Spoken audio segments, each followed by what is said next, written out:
Hello, everyone. Welcome to another episode of No One's a Critic at Night. This is the first episode where we're filming after hours at nighttime. Oh yeah, he's getting You can a tell. nice view of the city there. But thanks for joining me, Mac. Yes, thank you for having me. I we had to postpone our episode. We usually record Sunday afternoons, but I had a massive migraine. Not really sure what He brought was he that was on. reading comments, and then it just popped up because that's how it goes. Yes, basically.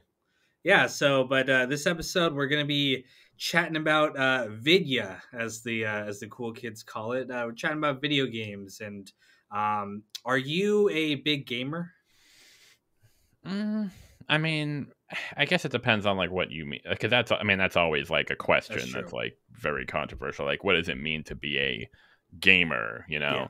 Um, I mean, I guess I'm someone who frequently plays video games. I know a decent amount about video games, about like like the great video games, greatest of all time, mechanics, et cetera, et cetera. I'm not like someone who's like super versed on um, like frame rate, like or like Yeah. all that. So I just like the games. Um, I'm a hardcore Souls fan. The Souls games that are like Elden Ring just came out. I played the crap out of that. Um, but yeah, I mean, I guess I'm a gamer. How about you? I don't know. Well, it's an interesting. You're right. It's an interesting question because it all depends on like your perspective. I was a big World of Warcraft guy back in the day. I played it all through high school, and that's a game that people can obsess over and devote their entire lives to. And when Classic WoW came out, I was playing it, and my girlfriend was complaining that I was playing for like 2 hours at a time, and she's like, "You're addicted to that game," and I was like, you don't know what World of Warcraft addiction is. Yeah, 2 hours This at a is, time. Like, no, yeah, that's not. that's pussy levels right there. Weren't there? So I never played. I played RuneScape actually, like the Oh, I played old that too. Yeah. RuneScape. Um, with World of Warcraft, like there would be cases where like people would get into groups. Like I've never played myself, in part because like you said, I feel like I would have gotten like way too deep into it. Um, like certain like if they were like going on like a dungeon mission or something, they could like be playing for 10 hours straight. Like, and they would have to like beat a certain boss or something, right? Oh yeah, in the early days of WoW, it was hardcore. I remember like it was middle school, early high school, and I would be like from 6 o'clock till midnight.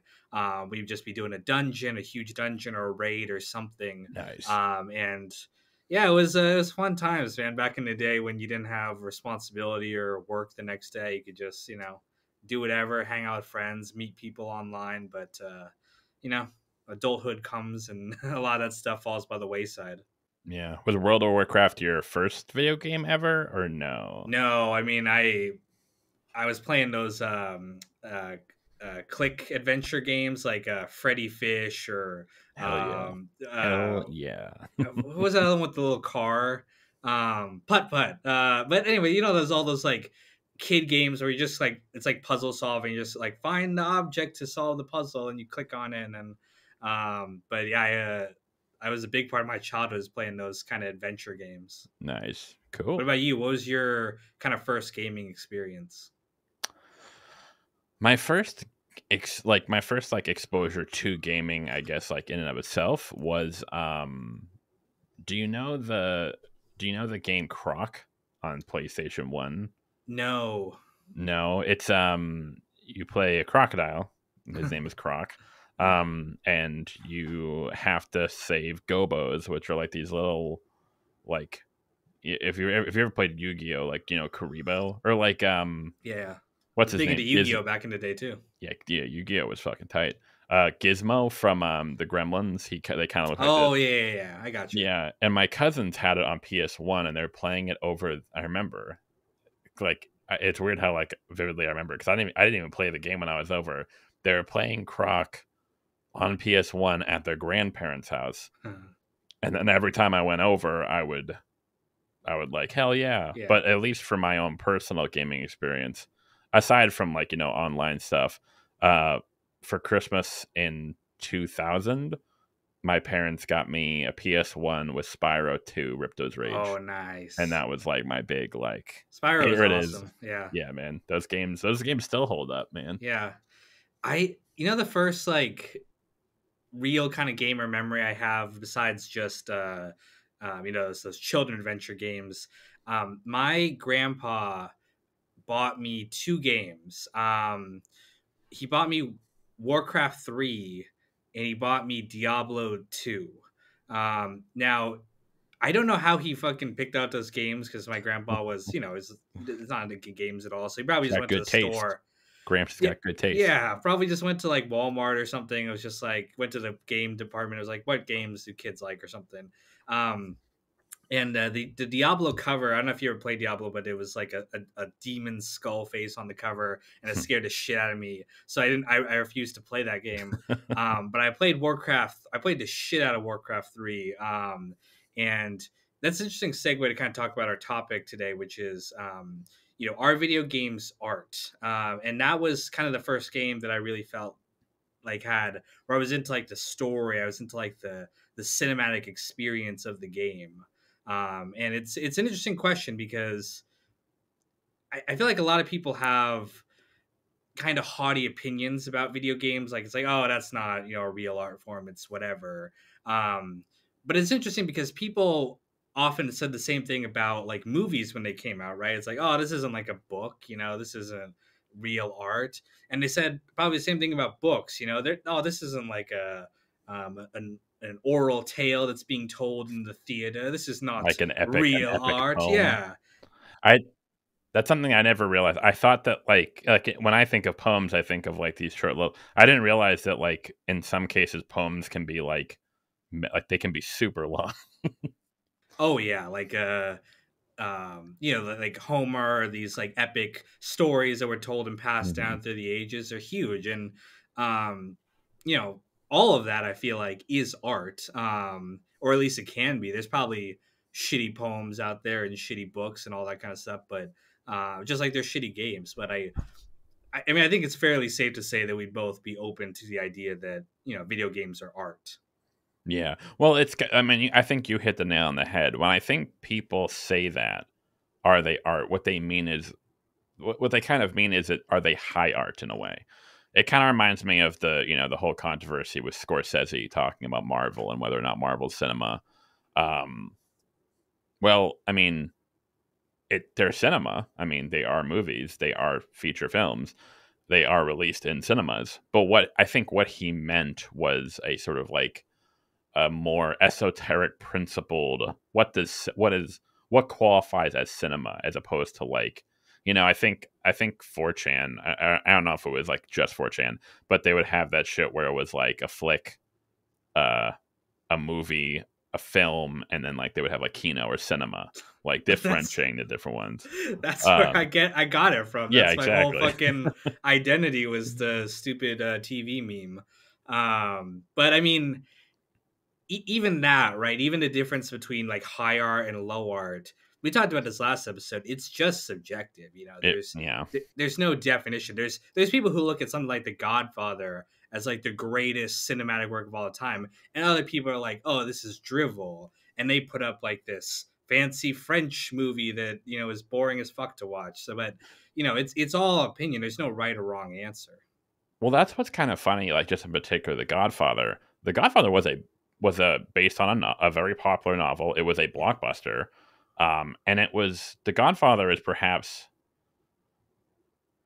Yeah, I might go so far as to say it when we talk about the greatest films like of all time. Like if we were to give like a list of 100 movies, I think The Godfather, along with probably like Jaws or Star Wars, I think The Godfather ranks among the most like accessible, in the sense that you can show The Godfather to pretty much anyone and they will probably enjoy it. It's because it's very character driven. There's a very coherent narrative. It's not something like I'm not going to show Tarkovsky to my girlfriend or like to my mom. Like, hey, you should check out like Stalker. Like you'll love it. Like no, but The Godfather is a film, even given its length. It's very even like Citizen Kane is a film that like it is a little bit sort of unorthodox in many ways, but that's a pretty accessible film for a lot of people, I think.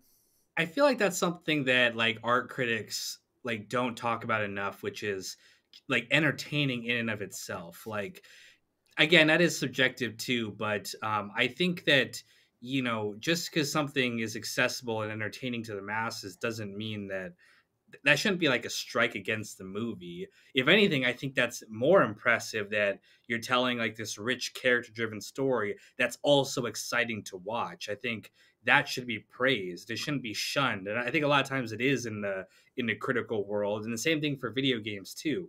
When the discussion of like video games and art comes up, a lot of attention is given to like, oh, the story and the cutscenes and all of that. But I don't think enough attention is given to like just the mechanics of the game. And that in and of itself, I feel like is an art form. Like the enjoyability of playing it, how it feels, all of that, not just the story. I think all of that makes it art in the same way that like cinematic techniques in movies, it's not just the story you're telling in a movie. It's, the different techniques that you're using to capture film, different shots, different styles, different lenses. All of that contributes to cinema's art form. Just like with music, it's the same thing with different instruments and different musical techniques. Each art form has its own distinct techniques and that make up what it is. And I don't think that gets discussed enough when we're asking the question, are video games art? Absolutely. You brought up a great point, and you know, I actually don't think this would be that controversial. I think people will understand where I'm coming from. Have you played The Last of Us? I haven't played it, no. Okay, but you're aware, like I'm it's familiar with it, yes. The Last of Us is simultaneously one of the best and worst games of all time. Strictly because, not necessarily because it's like a bad video game. Like the gameplay itself, like it is mostly remembered for its narrative and its story and its cutscenes. But the gameplay itself, I actually does think complement the story and the themes and Yeah. everything else very well. It's a very emotional experience altogether. However, the reason I say it's a bad video game is because after there was kind of like a pre and post Last of Us, where after the Last of Us, it felt like a lot of film or a lot of video game designers thought that in order to be a good video game, we have to emulate cinema as much as possible. We have to have like these massive cutscenes. It has to be a very story driven sort of thing, which like I'm all for like story driven video games, but does that mean that The Last of Us is objectively better than say Doom, like the original Doom? Does it mean it's objectively better than say like Spyro or one of like the old Zelda games, like where the story wasn't really like that complicated? Maybe Ocarina of Time, it was Yeah. pretty deep, but like before that, and it's just like this idea where it kind of gets back to like that hoity-toity, like very pretentious. Oh, the more the video game emulates cinema, it's considered like high art, as opposed to like you were saying, why can't I don't know Doom or Spyro or Crash Bandicoot also be considered art? Yeah, it's interesting. So I brought up this question to my Discord, and they kind of had the same reaction, which is uh, they did not like the trend in modern games where it's just like a series of cutscenes strung together by kind of boring gameplay. That's become kind of the you know uh, what people are kind of like hailing as like, oh, this is a great story or a great art experience. I much prefer, and I think a lot of people would agree with this, when games kind of diegetically tell their story through gameplay, through their environment details. One of my uh, favorite new games. I don't play a lot of new games, and this one's not too new, but it's called Dusk. It's a retro 3D shooter in the style of like Quake. Very fun game. It's a shooter, a lot of action. It's a horror game, and it tells its story not through like cutscenes and quick time events like a lot of games do, but just as you're going through the level, you're seeing like something's wrong here. Something is not quite right. Things are not making sense. The enemies are getting more and more frequent. The environmental details are reinforcing this kind of uncomfortable feeling, and I think that's a much more natural way to tell a story.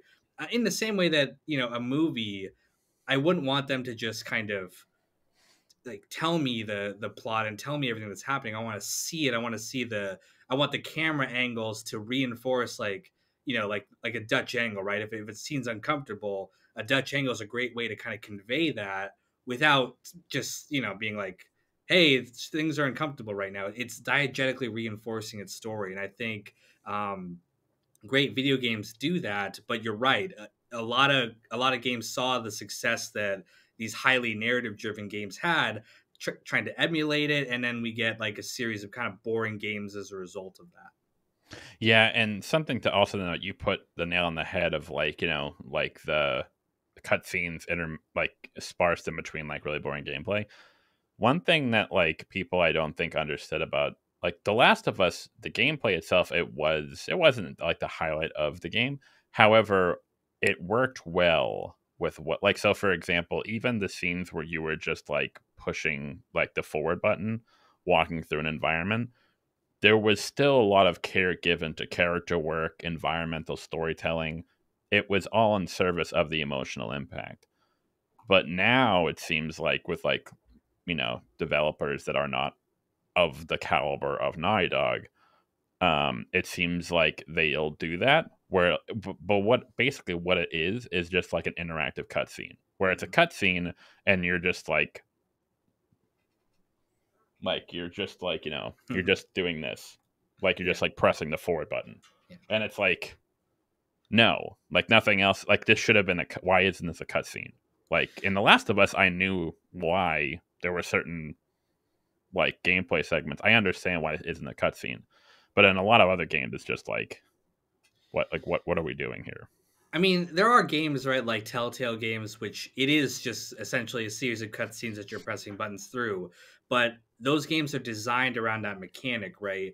There's no boring parts where you're just like having to mash a button to open a door or something. It's just you're just experiencing the story. And those games are also pretty short most of the time.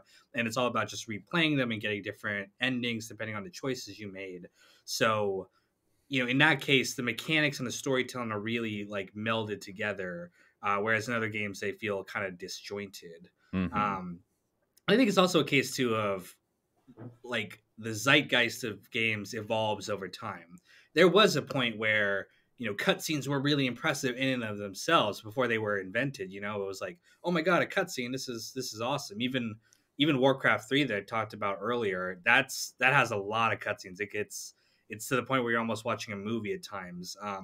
But it came at a point where we had never seen that in the Warcraft franchise before, and it was really cool to see it. And but over time, it's just as games just keep copying it, things that were impressive back in the day are just not as impressive today.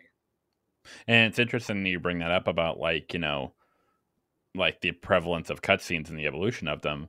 Ironically, Half-Life, which is known as one of the greatest games of all time, is heralded for having no cutscenes. So like, you enter into an area and the characters talk to you and like they interact, and like the cutscene plays out, but like you're still in the character walking around. And that game was praised specifically for that.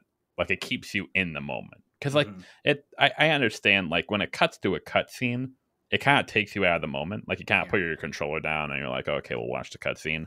Yeah. Or if it's Metal Gear Solid 4, you Yeah. you gear up for like a fucking like 90-minute cutscene. But yeah, so like the Half-Life games were known and heralded for their lack of cutscenes. It kept you in the moment. So the idea that a game is better or worse for having really good cutscenes or like having it, like it's all about, and you put it so well with the Telltale games, it's not as if like one style is better than the other. It's about what is the game trying to do with the elements. It reminds me of, there are a lot of movies I've seen that have like really impressive cinematography, but it's not working with the narrative. It's not working. It actually stands out because it's like it's almost trying too hard, and that's not good. That actually shows that's poor direction because the elements of the film are not working together. And that's what I see in a lot of like modern games with like the really like cutscene heavy games. they don't really understand what made games like The Last of Us work, so it just feels like a cheap imitation. Well, I think the things that games like have the advantage of over movies is the fact that you have player input and player choice. You know, that's if the player choice doesn't make a difference or the player can't control the outcome, what's the difference between that and just watching a movie? You might as well just do that. But games have the opportunity, and they should, if they're good, emphasize player choice and emphasize player outcomes. I think a lot of older RPGs did this. You know, it was your choices. You know, RuneScape was a great example of that, right? I played that back in the day too.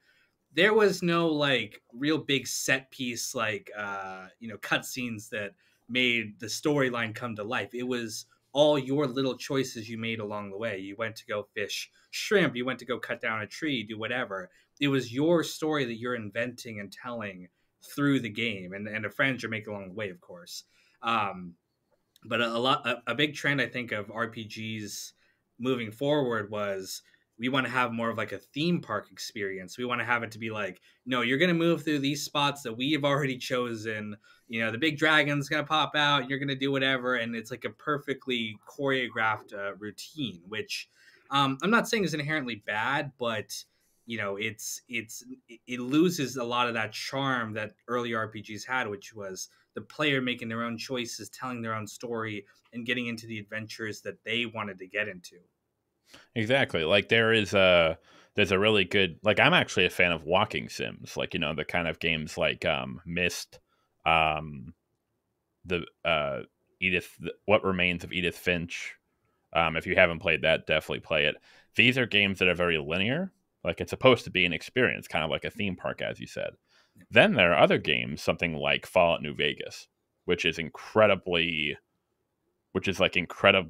catered towards your choices. Like you can t- 10 different people can play Fallout New Vegas and by the end of the game they're in 10 completely different spots depending on everything. And that's why that game is like heralded. However, that isn't to say that one game is better than the other. They're both doing like a game like Myst or Edith Finch. Hey, this is supposed to be like a theme park experience. Fallout New Vegas. Hey, this is supposed to be a game where all your little choices add up and make a lot of difference. The problem that we're seeing now is that there are games that don't really understand why these games work, and they kind of want to be both. So there'll be an RPG, like you said, that inherently is more of a theme park sort of thing, where it's just like taking you through the motions. But then they'll like add RPG elements, or then they'll like, hey, should you go here or should you go there? But then after you play the game, you realize that it doesn't make a difference, and it's like that's one of my pet peeves when like you're playing a game and there's a lot of different choices you can make, and then by the end of the game you realize the choices are all inconsequential, and it's just what are you doing? Like what the hell is this? Yeah. It feels like, again, it feels like modern games more and more lean into that. Like a lot of these older games impress me more with like the number of different endings you can have and the number of different like they just have so much freedom. I like I said, I think one of the trends in gaming is not trusting the player enough and wanting to be like, no, we want you to have this perfect experience that we've completely mapped out. And again, it's a matter of what type of game it is, but the problem is when they advertise it as one thing and you get something else entirely. Mm-hmm. That was my big problem, I think, with the Elder Scrolls in general, which is they just got more and more kind of linear and like stripping away like the RPG elements. And I've been replaying Morrowind lately, and it's fantastic. Just the freedom you get, you can completely break the game, which is awesome. Like you can get your acrobatic skill up to like 5,000 and jump over mountains. Whereas Skyrim, they're like, no, we want this to be realistic. We want you to always to look like you're, a normal. We have this fancy physics engine and we want it to look perfectly realistic. It's like, no, just let me have fun. Let me do whatever I want. If it breaks my immersion, I'll either choose not to do it or I'll, choose to do it and have fun doing it. But um, that's what makes me worried about Elder Scrolls 6, which, obviously I'm going to get it, of course, because everyone is. Of But course. Like I bought I bought Far Cry 4, 5, and 6. I'll admit it, but they're not very. There's not a lot of variety in the games. I mean, they can still be enjoyable too, right? Like I have fun playing Skyrim every now and again. Um, it's just not, I think, the masterpiece that some of these older games were. Hmm. But it brings up an interesting question too, which is with video game criticism, which is really the main thing I watch on YouTube. I don't watch a lot of like film or television analysis just because that's what I do, and I don't want to, just copy someone else. But I watch a lot of video game videos. And I enjoy them. But it seems like at some point, people are getting so like worked up about video games, they kind of forget that like this is meant to be fun and enjoyable and like a distraction for a while rather than you know something you get like so invested into, which I know is a little weird to say as someone who's gotten so fucking invested into like TVs and movies and stuff. But it seems like some video game reviewers like don't even enjoy games. They just enjoy kind of shitting on them or picking them apart. Well, it's funny that you mentioned that because are you a Souls fan at all? Like we were talking about earlier. No, I played Dark Souls, didn't get too far into it. Played a little Bloodborne. I like that one a little bit more, but not a big console guy in general, so I haven't like played a lot of the Souls games, although I know people like really enjoy them, and I appreciate that aspect of like difficulty is, a real thing that people want, and I follow gaming news and stuff. Hmm. Well, so I so I've played all. Yeah, Demon Souls, Dark Souls, 1, 2, 3, Bloodborne, Sekiro, and Elden Ring. So I've played them all Yeah. multiple times. I love them all. They're all excellent games. But that is a community where there is a lot of like kind of how you put it. There's a lot of gatekeeping. Like so, for example, right now there is a big controversy. Not really controversy, but with Elden Ring. The one that it's kind of like the game that I think it's really a good game. It's kind of like breaking kind of going back to our point about like the Godfather, I think Elden Ring is one of the more accessible games of Yeah. the Soul series, and that's really good Yeah. because I think that'll like get a lot more people because like the Souls games really are not hard, maybe compared to like most like like games you'll will play, but they really aren't hard in the sense that like you need like to it's not like one of those like what are they called? Like it's like those Mario level makers where they're just Oh yeah, insane. yeah, yeah. Yeah, it's not like that. It's just a different kind of challenge. Yeah. Well, what's happening in the whole Elden Ring community is that a lot of the fanboy types are saying there's a certain way you have to play the game. You can't use summons, like you can't summon other players to help you out, or you can't use magic. Is kind of always been a controversial element of the games because it kind of nerfs. I mean, like if you know what you're doing, it kind of Yeah. nerfs the game Yeah. because you can just kind of stand back and kill people. But to your point, a lot of other people are pushing back, and as someone who is like a huge Souls fan, I agree with this.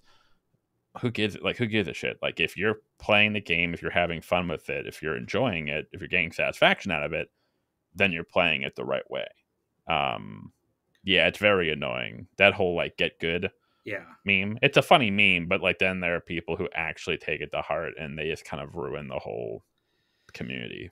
Well, I really like it when you can find ways to like cheese a boss or cheese Yeah. whatever, because that's in and of itself fun for me. Like Morrowind's like that, it's a game where it's like when you start out you're so weak or whatever, but when you know what you're doing at level 1, you can kill the final boss just because there's items you can get, there's cheese strategies you can use.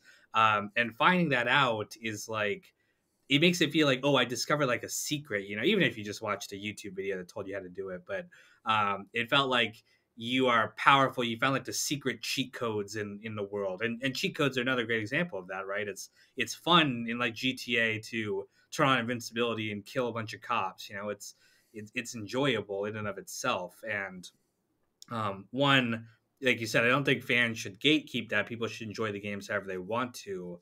But two, like we were going back to and saying before, I think developers should not be scared to let players break their game. I think a lot of developers are like they don't want you to have fun like that. They want to have fun only in the way that they want to, which I think is antithetical to the general principle behind video games, which is just like the freedom and enjoyment of doing whatever you want.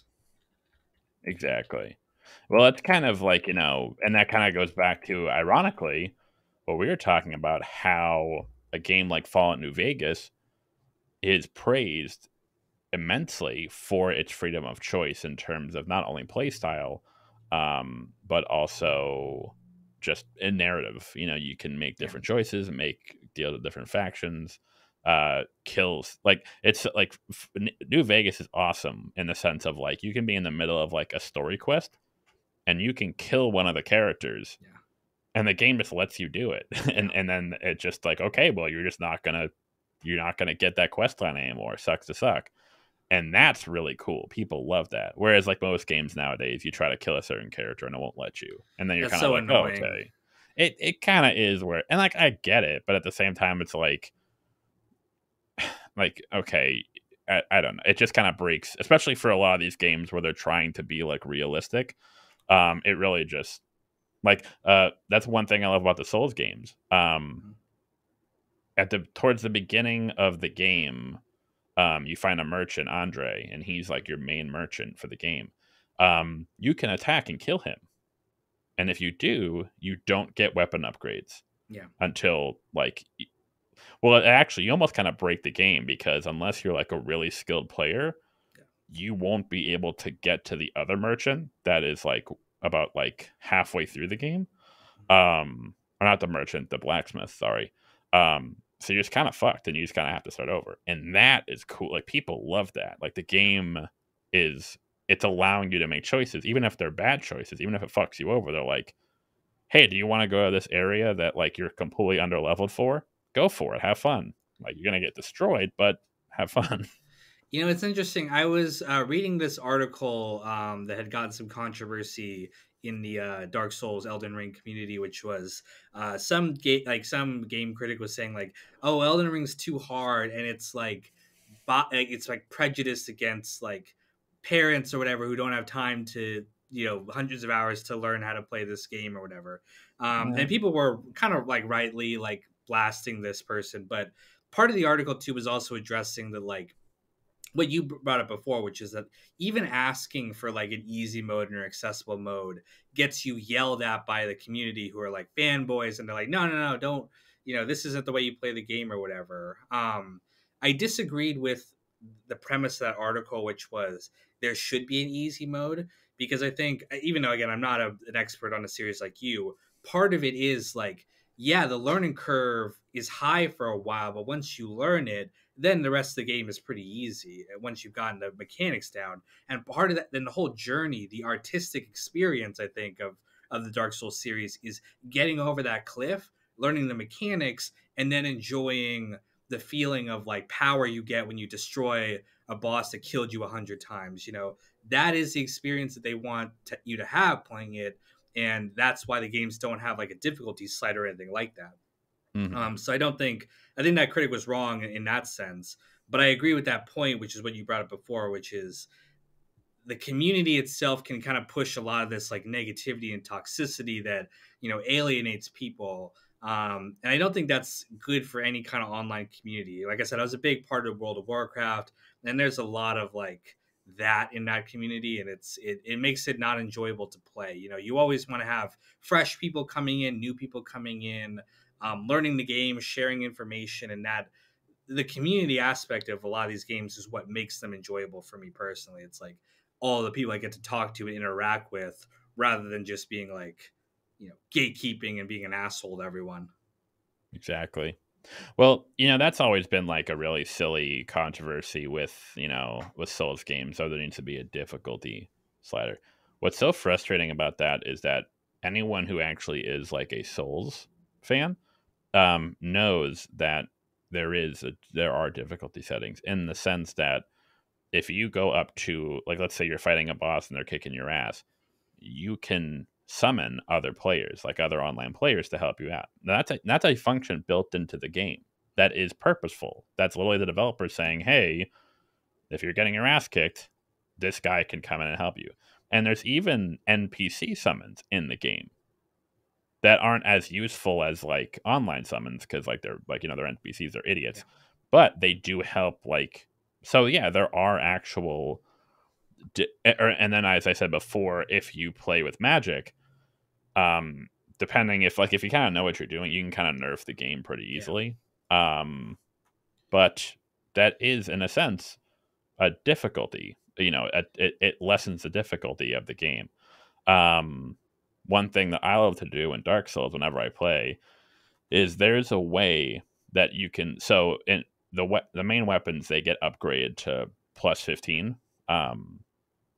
So before I'm whenever I play Dark Souls, because I know it so well, I know how to get a fully upgraded plus 15 weapon before you get to the halfway mark. Yeah. And kind of like you were saying, it's so much fun because then once I hit Anor Londo, the mid game, I just the next, like, what I'd probably say, like, maybe not like the next 40% of the game until like the end game is just a breeze. Like, you're just slaughtering things, and it's awesome. And you just feel, and like you said, it feels good to just kill everything in your path. Well, that knowledge, I feel like, is the progression of the game. You know, it's like you're learning these things, you're learning these secrets, these different techniques, and that is part of your progression in getting better at this game. It's not just the mechanics, you're learning it. Morrowind's the same way. Like I said before, you start out so weak, but if you know what you're doing, getting those hidden artifacts, getting those hidden weapons, you can make yourself so powerful. And part of that, I think, is also, the fun of having a community, which is, I'm sure some of those things you discovered on your own, and some of them you probably heard from other players or heard from, online or whatever. And I think that's great when the community is like sharing that information and talking like different strategies and different, like, hey, did you know you could do this? No, that's awesome. Like, let me share my information with you too. And if your community is positive and it has a healthy, discourse, then new players can come in, get that information, ask for help, and their experience is going to be that much better for it, and the community is going to be better for it because any time you're interacting with people positively, it usually makes the game experience better. The problem, I think, like we said before, for a lot of these like toxic online communities is they're like, if you ask a question, they're like, "Oh, noob, you suck. Hmm. Uninstall the game, Alt F4." And then someone's like, "Oh, well, I guess I'm just not going to play because I'm not good enough for this game." Which is, no, anyone can be good enough for this game. One, you have to put in the work for it too, but also, rely on each other and like help each other out, get better at the game. And if you put in your time and effort, you're gonna be rewarded for it if it's a good game. Well, it's funny that you bring that up. Well, two things. Finally, you bring that up because the Dark Souls games, since their inception, have always had community features, like you can summon other players. But one really cool feature is the message feature, where Yeah. like other players can leave messages. So this idea that like the game is not a communal sort of thing, it's just objectively wrong.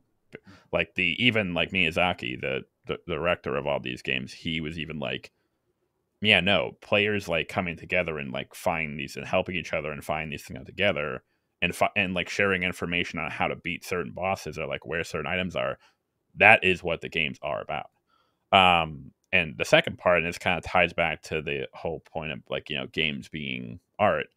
What really frustrated me about the whole Last of Us thing, or like, or I should say, what developers took from The Last of Us, was they were like, oh, okay, we need a really strong narrative, a really strong storytelling. And now that's fine. Again, the Telltale games do it well, whatever. That's fine. But that doesn't mean it has to be the only way.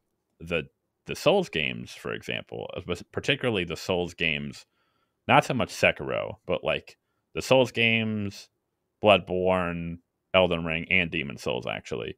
Um, their story is very esoteric. It doesn't tell you really what's going on. In order to understand the lore, you have to read IM descriptions. You have to it's all like this a shit ton of environmental storytelling. And the best part about it is that even after a single playthrough, you don't have all the answers. You have a bunch of little pieces and fragments of the answers, but you don't get them. The whole point of that.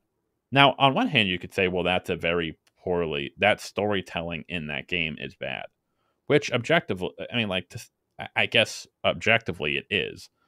But the entire point of that is so players can come together and be like, hey, here are all the pieces we have. And then you have another player who's like, oh, actually, I found this item here and it says this about this character. And they're like, oh, okay. And it was the community that like brought the agreed upon story of like, say, Dark Souls today. It's still full of holes. But the fact that we even got that far is because the community came together and like constructed the wiki out of it all like just by taking little pieces. And that is like, that's so fucking cool. But I don't is that like, but yeah, so it's like that art or I don't know.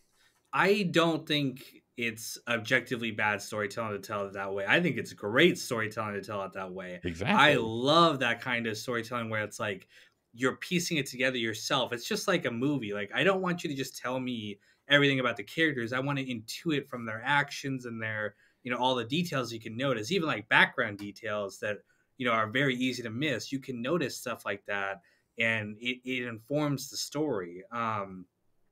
We're both obviously into George R. R. Martin, Game of Thrones. His world building is a lot of the same thing. Some of it's told to you directly, but a lot of it's just you're piecing it together through different characters. You're piecing it together from the wiki or discussing with other fans.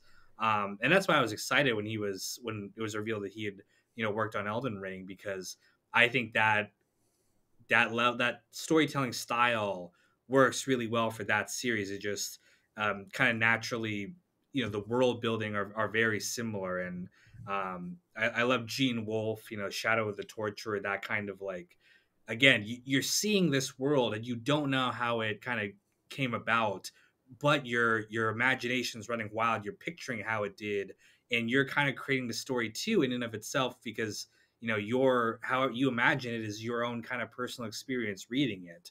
I think a lot of writers suffer from the same problem that the game developers do, which is they don't want you to miss anything. So they're like, here's everything and here's exactly how it happened. But I think the great works of literature too are very ambiguous. I reviewed American Psycho. I reviewed the book and the movie, and a lot of that book is like, is this even happening? Is it even real? What's going on? It's up to you as the reader to decide, but that makes it so much more, I think, engaging to read than just like a completely linear experience.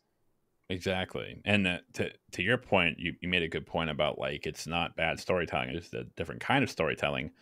To go back to our point about like say The Godfather is a very, how should I say, unambiguous sort of storytelling. Like it's very like it's incredibly like well crafted, but the storytelling is very clear. Like Yeah. everything that happens in The Godfather, you understand what is happening. It's telling you the story as you go along, the characters, dynamics, events, etc. But then you compare that to a film like 2001: A Space Odyssey, and you're I could have someone say it's like, well, this movie was shit because you don't know what's going on. Mm-hmm. But then another person can say it's like, well, this movie was excellent because you have no idea what's going on and you have to kind of piece it together yourself and come up with your own interpretations. Yeah. So, which one is better? And that's when we get into the whole Yeah. argument of like what, like when we're talking about art, or actually we can even cross it over to like modern art. People will look at the Mona Lisa like this is a work of art, and they'll look at modern art where it's just like someone like drew like a red squiggly line, and it's like this is crap, and it's like, well, and that's kind of like why I've always sort of been when it comes to that sort of stuff like sculptures, and it's kind of hard for me to relate to it personally because there is so much more of a, like with movies in general, people are still attracted to some sort of like solid narrative, even if it's kind of esoteric or opaque. We still kind of like some sort of like coherent narrative, even if it's just implied. Whereas with art, that's a whole other ball game where like, hey, here's a again, a white canvas with like a red squiggly line. What does it mean to you? And I'm the person who's like, what the fuck? I don't know, man. What the fuck? Well, it's interesting too, like the Godfather example. I think that movie is still like a little bit ambiguous in terms of like they don't just like tell you, "Oh, okay, Michael, you started off as a good guy here, but because of the choices you made, you ended up a bad guy." I think a lot of shitty movies do that. Hmm. They're just like, "I'm going to completely spell out to you what the character journey is. I'm going to completely spell out to you the lesson you're supposed to take from this." And there's no ambiguity there.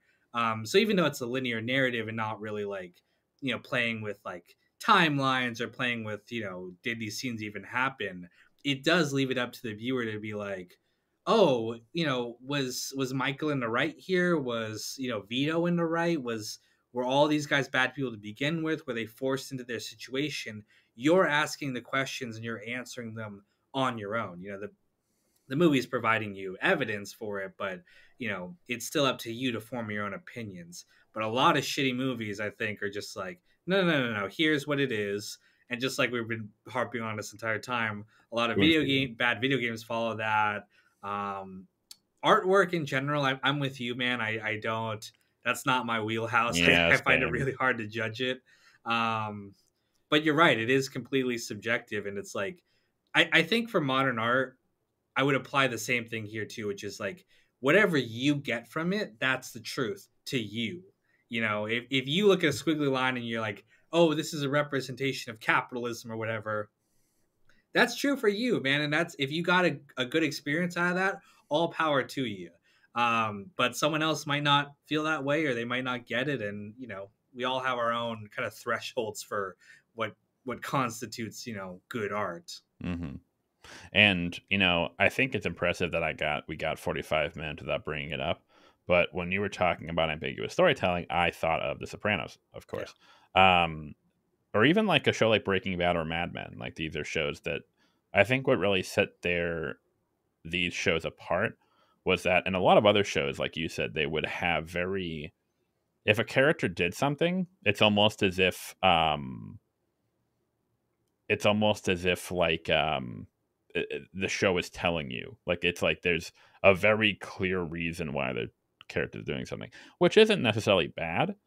But what I personally like, and I think you do too, is so for example, this a perfect scene that I always bring up, the scene where Tony beats up Perry in season 6. Yeah.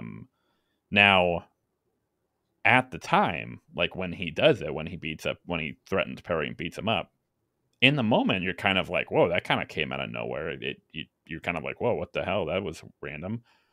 But then you look back and you see that the show didn't tell you why he did it, but at the same time it did, but by leaving you little pieces. Like it wasn't like explicit, like it's not like there was a scene where Tony was like, Christopher, I'm gonna go beat up Harry so I can regain my masculinity and all these guys will then respect me again. It doesn't do that.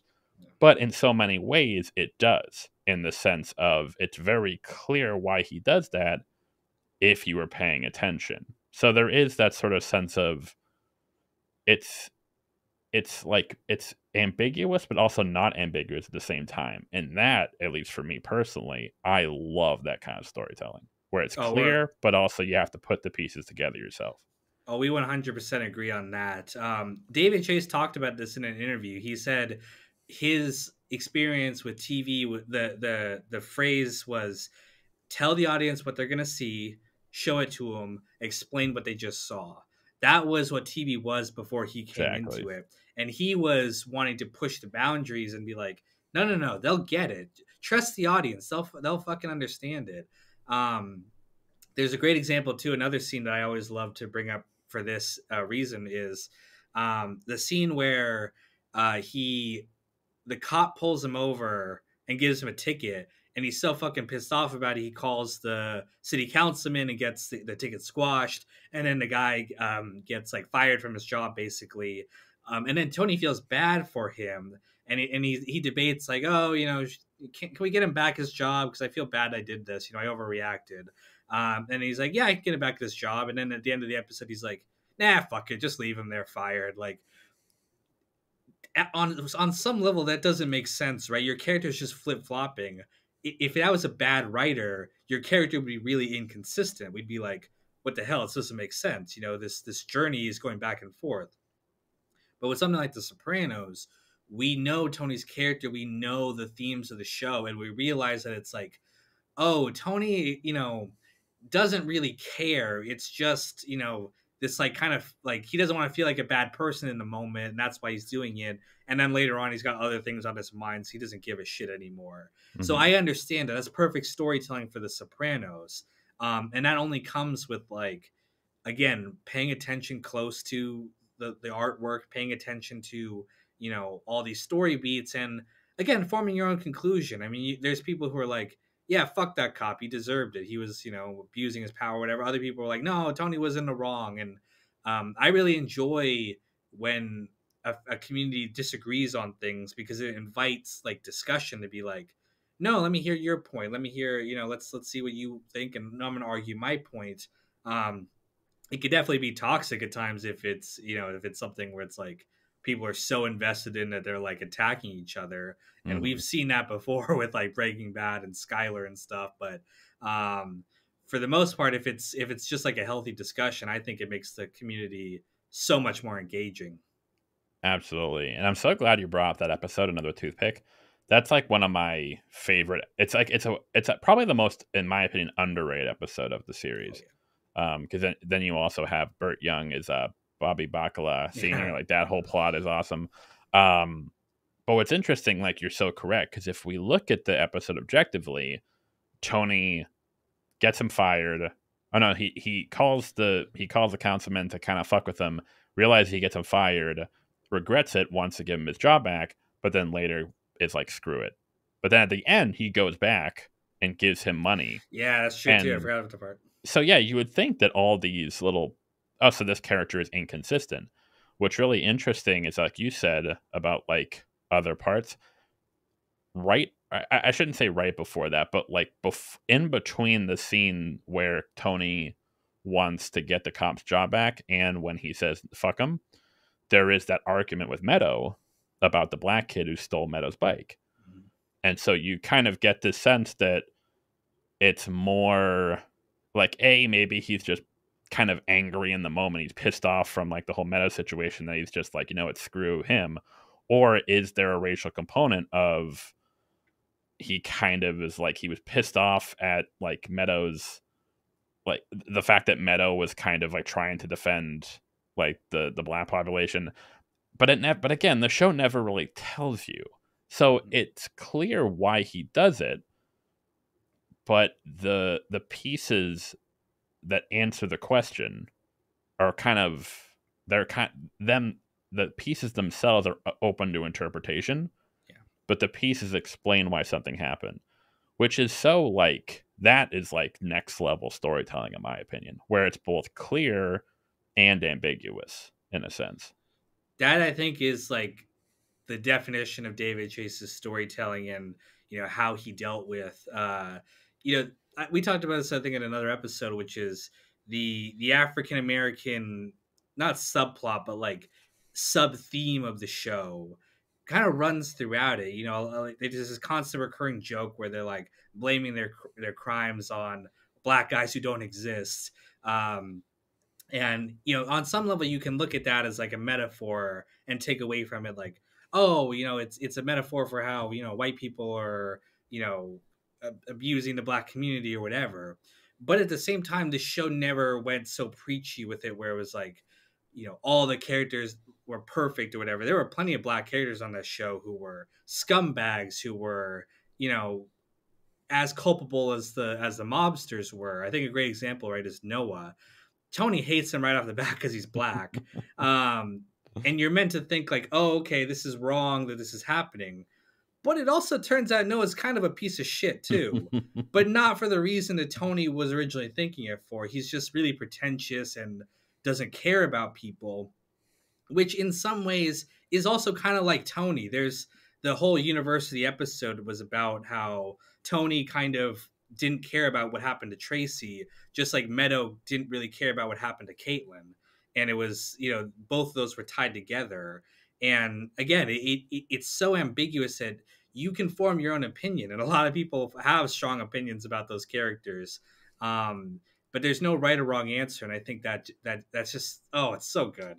It's Hmm. such good story. I got so excited even talking about this stuff because what a fantastic show. I'm so glad you brought up Caitlyn too, because I love that. Of course, it never like doesn't do it too on the nose, but there's one shot where they're sitting in the dorm room and Meadows on her bed and Caitlyn's on her bed, and it's shot in a way where it's straight on, where clearly it's supposed to emulate the therapy sessions between Melfi and Tony, with them on opposite sides of the room. And it's just so funny because the fact that the show is like deliberately painting Tony as like an emotionally erratic college girl is like I love that shit, where it's just like the show is like, and that's kind of what really bugs me about people who still think that like Tony's like, yeah, he's like alpha male. It's like, again, he's like a anxiety ridden like mama's boy with like deep, deep, deep insecurity issues. Like he is in no way like a again, like we talked about, like he has certain traits, but Yeah. like overall, the show is very clear that like this guy kind of sucks. Like we kind of know it. He kind of Yeah, I mean, yeah, he definitely does suck in a lot of ways. You know, there is an element to it which is like, oh, like, even if you feel weak, everyone feels weak, but if you can persevere through it and like put on a strong front, then in some ways that is being a tough guy. But we see that Tony often takes it way too far where he like undermines himself. Like, he beats up Councilman Zellman for dating his ex-girlfriend, who he gave permission to do that.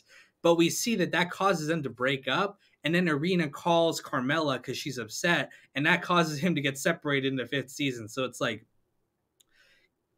it's okay to be tough. It's okay to be a strong guy, but when you're undermining your what's good for you because you're just like so upset or you're so, whatever, that's Tony's big problem. He's like too extreme. He takes that's Bobby's great quote, right? You Sopranos, you take it it too takes too far. far. Yeah, so I mean, it's there's stuff we can learn from Tony, and there's stuff we should learn not to do. Definitely from Tony.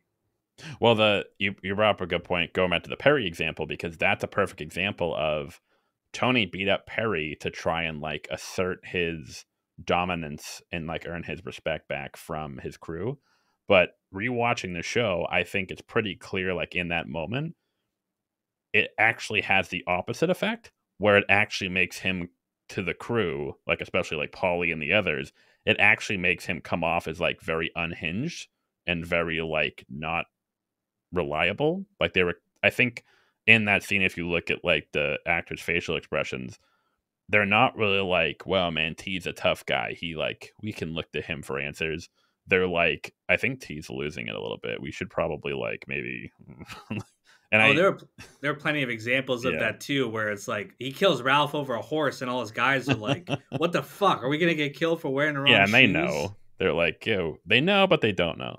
But that scene you talked about specifically, there is a scene later on in an episode where Christopher, he was like talking shit about Tony's plan before of like helping Johnny Sack kill Rusty. He's like, I think it's a bitch move. And then later on in the episode after the fight, he's like, yeah, T, I thought about it. That's actually a pretty good idea. So, but it's a question too. You could also take from it, he's just putting on an act because he doesn't want to get the shit beaten out of him. Exactly. So is that real loyalty? Does it matter? If they're falling in line and doing what they're told, does it matter at the end? It's ambiguous, and just like we've been harping on, that's great storytelling because we can each reach our own conclusion, and still be right. We're both right in our own way. Yeah. Does he fear him and respect him?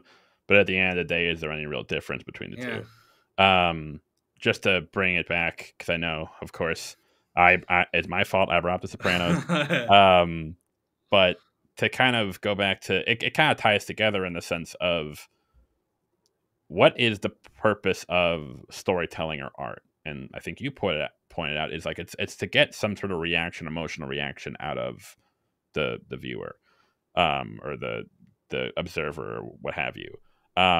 So what really bugs me about people who downplay video games as an art form, because I personally, I absolutely do think they are an art form, But what really bugs me about people who don't think they are is that the reason they don't think they are is because it it's giving an emotional reaction, but not in a style that they're accustomed to.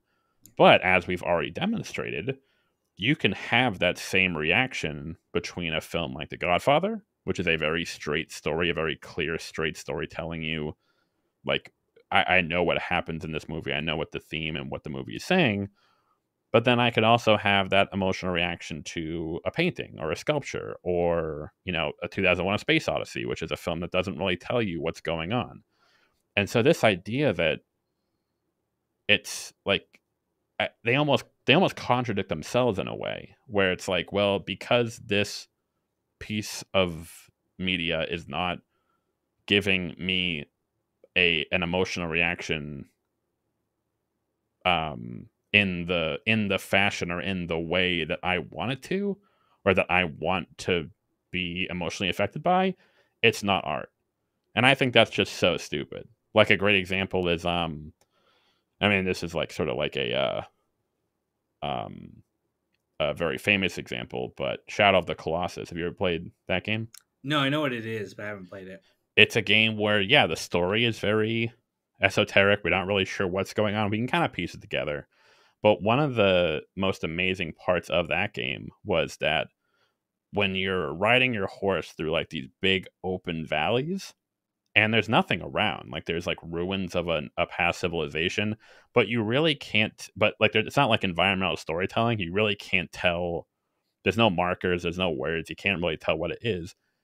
But it actually, in a sense, does have an emotional reaction on you because it kind of fills you with this sort of not wonder, but almost like a disturbing this feeling as if like you're in a world that you don't understand, that you'll never understand, that like hundreds of people lived here, but you'll never know who they were, what they were about. And that does have an emotional impact on you. This like feeling of like loneliness or isolation or helplessness. And again, if we're talking about art, if the whole point of art is to have a reaction on you, how is that not art, even though it's being done through a different medium than you're used to?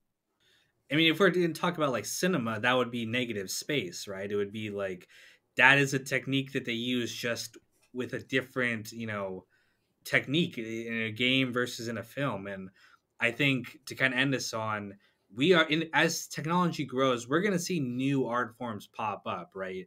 Even something like TikTok or whatever, right? That maybe that has art as an intrinsic artistic value in and of itself too. And so I don't ever want to discount something because oh, this wasn't the thing I'm used to. There's we're gonna get new art forms all the time. We're gonna get holograms. We're gonna get virtual reality. We're gonna get probably things streamed directly into our brain. And just like everything else, there can be good versions of that. There can be bad versions of that. But um, I always at least want to be open to new art forms and anything that can like entertain us and provide us a respite from the existential human condition. I think counts as art and is something that should be celebrated. But Absolutely. Music, yeah, I know we're at our Warcraft. hour here, so thank you so much for joining me late at night. I know it's getting pretty late there. Yeah, thank you. I'm the one who had to reschedule, but yeah, just to wrap it up, if anyone's like curious as to our stance on this, I think we both agree that like yes, video games are art. If you don't think they are, like get your head out of your ass. Like it does really come off as sort of like an elitist. Like it's not like, again, it's the same people who are like Marvel movies aren't cinema, and it's like that kid in your film class who like you fucking hate, and it's always that kid in your film class who you hate. I think that's most of our opinions usually are like get your head out of your ass. I feel like it always comes back to that. Yeah. But I always enjoy these talks. I'm always happy to have them and stay tuned for the next episode of No One's a Critic. I always say coming soon, but it's coming out next week. It's always coming out Which is, I mean, next week. relatively soon, I guess, Yeah. compared to. So you guys know when they come out at this point. At least you should. If you're not subscribed to a YouTube channel, make sure you do that. You can listen to us on Spotify, Google Podcasts, wherever you get your podcasts. And stay tuned for more great content from us coming soon next week. See you then.